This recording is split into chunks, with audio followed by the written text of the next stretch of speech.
All right, Chamath, we don't have that much time left. Let's talk rocket ships. First, Bitcoin. That falls into that category because that's what that is. 39,000. Where's it going?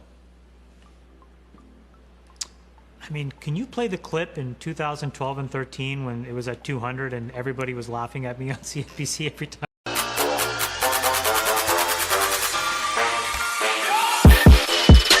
I would talk about Bitcoin. Where is it going? It's probably going to 100, then 150, then 200,000. In what period? I don't know. 5 years, 10 years, but it's going there.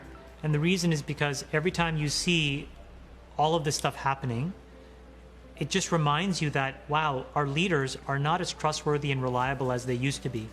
And so just in case, we really do need to have some kind of, insurance we can keep under our pillow that gives us some access to an uncorrelated hedge. And it's going to eventually transition to something much more important.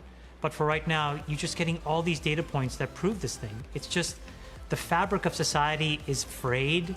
And until we figure out how to make it better, it's time to just have a little schmuck insurance on the side. And everybody's running in. It's just an incredible thing. I could never have imagined it. Good to be a schmuck, I guess, if you got in early and it goes to where you think it's going to go.